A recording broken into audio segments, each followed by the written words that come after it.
Alors on va commencer pour un peu mettre la problématique de ce thème par un cas clinique qui est un cas clinique réel. C'est un patient de 60 ans, c'est un ami médecin qui est diabétique sous metformine depuis moins de 2 ans, qui est coronarien aussi. Il a eu un stent sur la circonflexe proximale il y a à peu près 16 mois et qui fait une réelle fibrillation auriculaire avec des accès qui sont le plus souvent asymptomatiques, découverts lors du Holter ECG. Donc ce patient doit bien sûr avoir un traitement antithrombotique. Et pour le traitement antithrombotique, nous avons donc le premier choix, c'est soit d'associer uniquement des antiagrégants plaquettaires. Le deuxième choix, c'est d'associer un anticoagulant par voie orale plus une double antibiothérapie, une double anti-agrégation plaquettaire. Le 13e choix, c'est uniquement une bithérapie, à savoir une anticoagulation plus un des deux antiagrégants plaquettaires, de l'aspirine ou un inhibiteur des P2Y12. Et enfin, seulement un anticoagulant. Alors, qui sont pour le choix numéro 1? On lève la main.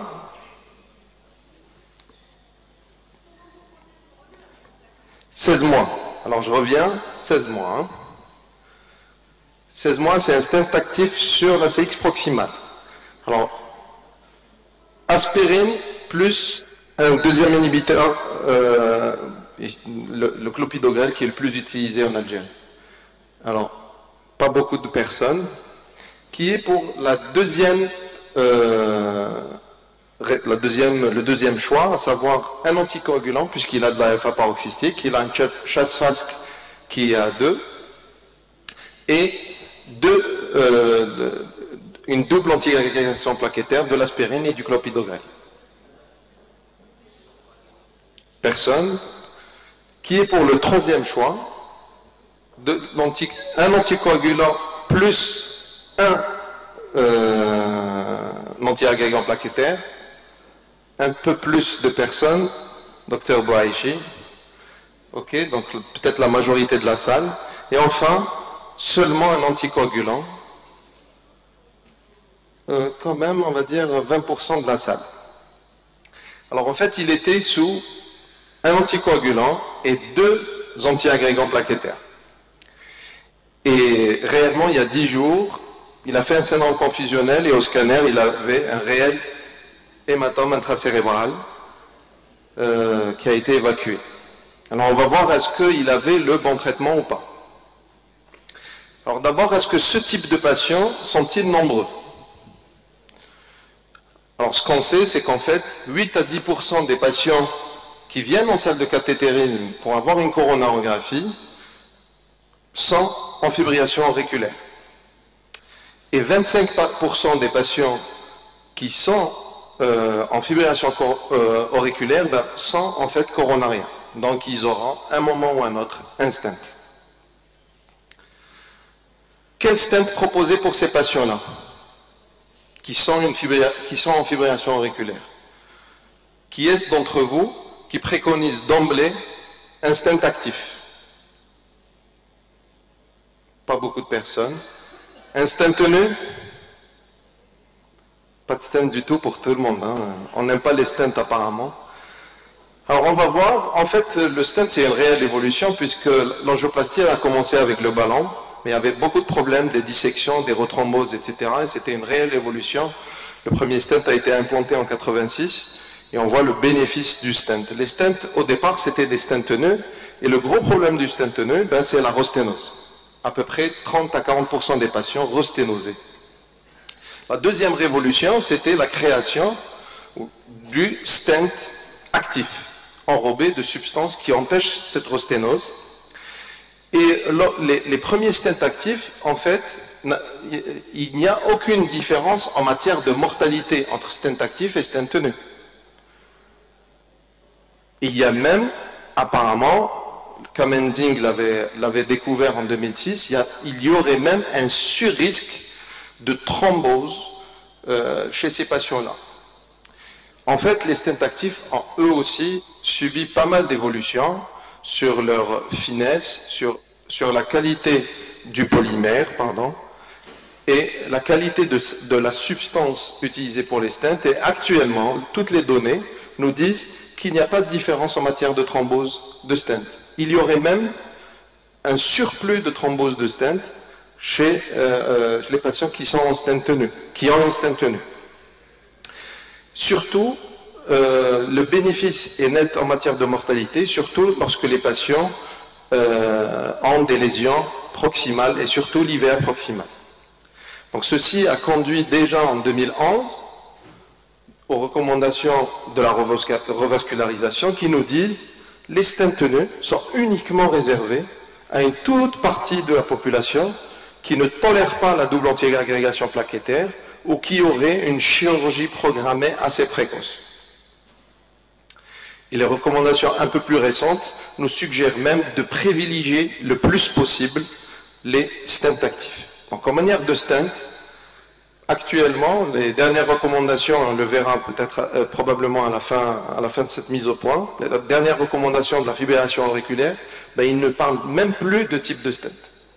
C'est clair, c'est le stent actif. En Europe actuellement, dans les étagères des différentes salles de cathétérisme, on ne voit plus de stent tenu posé chez les patients. Alors maintenant, on va s'attaquer au traitement à mettre chez les patients stentés. L'antiagrégation plaquettaire, il y a eu une évolution. Depuis le premier patient traité par Grutzig en 1977, c'était au ballon, qui a été mis sous aspirine à l'époque. Beaucoup d'études qui ont clairement démontré qu'il faut mettre une double antiagrégation plaquettaire et il y a un bénéfice sur la morbimortalité. Alors, qui d'entre vous, le gros problème en fait, c'est la durée. Combien maintenir cette double antiagrégation plaquettaire? 1 mois, 6 mois, 12 mois ou plus? Alors, qui est-ce qui laisserait les patients qui ont eu un stent actif 1 mois d'antiagrégation plaquettaire? Double antiagrégation plaquettaire, personne. 6 mois de double antiagrégation plaquettaire. Vous êtes des résidents en fin de cursus, c'est ça, hein? Vous préparez le DMS. 12 mois d'antiagrégation plaquettaire. Donc une majorité de la salle qui, pour l'instant, c'est 6 mois. Et plus que 6 mois? Pas beaucoup. D'accord. En fait, il y a eu de multiples études qui ont essayé d'étudier ce problème-là, la durée de l'antiagrégation plaquettaire. Et on a énormément d'informations, parfois contradictoires. Des études, des méta-analyses qui nous disent en fait qu'il n'y a aucune différence en matière de MACE entre une longue antiagrégation plaquettaire ou une courte antiagrégation plaquettaire. Il y a d'autres études, je m'excuse, il y a eu un souci ici, qui disent également qu'il n'y a pas de différence et il y aurait même une surmortalité par rapport aux hémorragies chez les patients qui ont une antiagrégation plaquettaire plus longue. Et en fait, actuellement, on s'achemine à traiter les patients à la carte, en étudiant le risque hémorragique et le risque ischémique. Alors maintenant, on revient chez notre patient en FA. Les patients en FA, souvent, il y a certains patients, notamment ici, puisqu'on utilise beaucoup les antivitamines K, il y a certains patients qui ont des INR labiles, qui sont âgés, et on se dit, allez, on va les mettre sous antiagrégation plaquettaire. Est-ce qu'il y a des gens qui le font dans leur pratique quotidienne? De mettre des patients en fibrillation auriculaire, pour une raison ou une autre, sujet âgé, risque hémorragique élevé, sous antiagrégation plaquettaire uniquement. Madame Adjorout, c'est la seule qui le fait? Ah si. Donc beaucoup d'entre nous le font. Comme lui, on est en fait comme les Suédois. Hein. Les Suédois aussi. 32%, ça c'est un registre suédois. Ils ont un super registre où pratiquement tous les patients, c'est un registre entre guillemets CNAS suédoise qui donne des informations. Et en fait, 32% des patients en fibrillation auriculaire sont sous antiagrégation plaquettaire seule. Et à peu près le même pourcentage de patients sont sous anticoagulants. En fait, depuis 2010, il n'y a plus, normalement, ce n'est plus recommandé de mettre des patients en fibrillation auriculaire sous antiagrégant plaquettaire. Parce que tout simplement, le bénéfice est moins net et le risque hémorragique est quasiment le même. Donc déjà en 2010, les premières recommandations nous disent il ne faut plus mettre de l'aspirine et du clopidogrel ou bien les deux chez des patients en fibrillation auriculaire. Vous allez moins les protéger contre les AVC et vous allez les faire saigner de la même manière qu'un patient sous AVC. Et bien sûr, il y a le score CHA2DS que je ne vais pas détailler, mais je vais juste vous montrer l'algorithme des dernières recommandations publiées en août 2016 sur la fibrillation auriculaire que les résidents en pré-DEMS connaissent par cœur et qui nous dit que dès que le CHA2DS est supérieur à 2, il faut anticoaguler les patients et il faut les anticoaguler idéalement par un anticoagulant direct, les nouveaux anticoagulants entre guillemets. Et les AVK sont plutôt réservés pour les patients qui ont une sténose mitrale ou une valve mécanique. Bon, pour l'instant, ces traitements ne sont pas introduits de manière courante chez nous, mais ils vont certainement l'être. Alors maintenant, la trithérapie chez le coronarien OFA. Là aussi, il y a eu de multiples études. Je vais pas les citer toutes, je vais juste vous montrer une méta-analyse qui a regroupé 16 études randomisées, qui a regroupé à peu près 10 000 patients, qui nous dit qu'en fait, entre une trithérapie, c'est-à-dire un anticoagulant plus 2 antiagrégants plaquettaires, ben, il n'y a pas de bénéfice en matière de MACE. Il n'y a pas de bénéfice en matière de mortalité, il n'y a pas de différence en fait.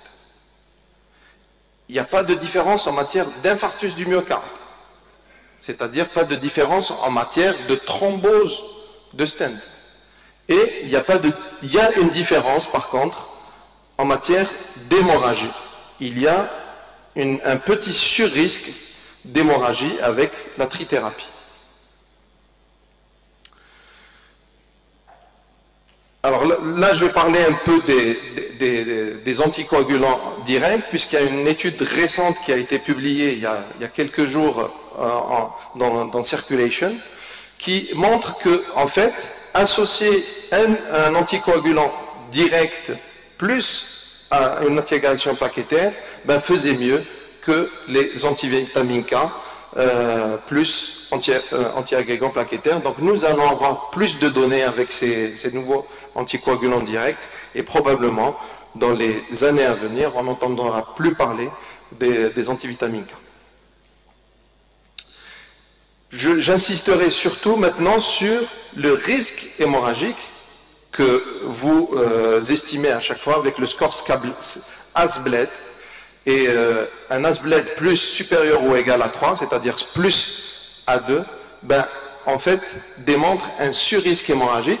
Mais attention, il ne faut pas utiliser le ASBLED pour exclure les patients d'anticoagulation. On a dit tout à l'heure que les patients en F1 ne doivent plus avoir uniquement des antiagrégants plaquettaires puisque ça ne les protège pas. Donc le ASBLED nous donne une indication sur le risque hémorragique. Alors voici maintenant, voici maintenant les recommandations sur l'antiagrégation plaquettaire. En fait, alors apparemment ça a sauté, mais ça fait rien. En fait, il y a deux situations. Nous avons deux situations. Vous allez me dire, ok, j'ai le coronarien stable, et j'ai le coronarien aussi instable, le syndrome coronaire aigu. Alors ici, nous sommes devant les patients qui ont un syndrome coronaire aigu et qui sont en FA. En fait, que nous disent les dernières recommandations de la Société européenne publiée en 2012? En fait, ils nous disent que la trithérapie, elle est maintenue uniquement 1 mois.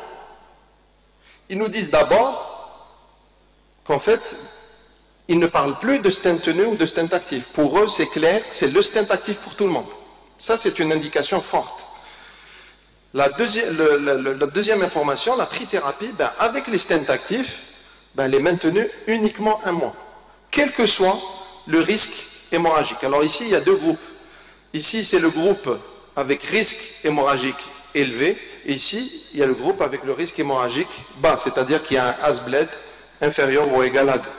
Alors, quel que soit le risque hémorragique, la trithérapie n'est maintenue uniquement que 1 mois. La bithérapie, lorsque le risque hémorragique est faible, ben là, on va compléter les fameux 12 mois, puisque tous les syndromes coronaires aigus doivent avoir une anti-agrégation plaquettaire pendant 12 mois. Ben en fait, il y aura une association anticoagulant plus un inhibiteur, un anti-agrégant pendant 11 mois. Après les 12 mois, il faut laisser les patients sous anticoagulant seul, même avec un stent actif. Alors chez le groupe avec risque hémorragique élevé, avec un Hasbled supérieur ou égal à 3, là aussi, donc 1 mois de trithérapie, la bithérapie est maintenue juste 5 mois. Et puis, on continue uniquement, au-delà du 6e mois, avec uniquement une monothérapie. Et ça, c'est dans les cas là où on doit maintenir le plus longtemps l'association anticoagulant et anti-agrégant plaquettaire. Donc on voit que les choses sont en train d'évoluer, et en effet, toutes les études faites avec les nouveaux stents actifs, la majorité des études, certaines études nous disent une double anti-agrégation plaquettaire, 1 mois suffit, comme anciennement le stent tenu. Je reviens donc à mon fameux cas clinique, c'est à notre ami médecin. Donc je rappelle, il a 60 ans, il est diabétique, il est coronarien, il est en fibrillation auriculaire, il a un CHA2/FASC supérieur à 2, il est en FA paroxystique et il a eu un stent actif il y a 16 mois. Qu'est-ce qu'il aurait fallu faire? La 1, la 2, la 3 ou bien la 4? La 4, en effet, il aurait fallu qu'il soit uniquement sous anticoagulants oraux. Peut-être qu'il n'aurait pas fait cet énorme hématome intracérébral. Je vous remercie.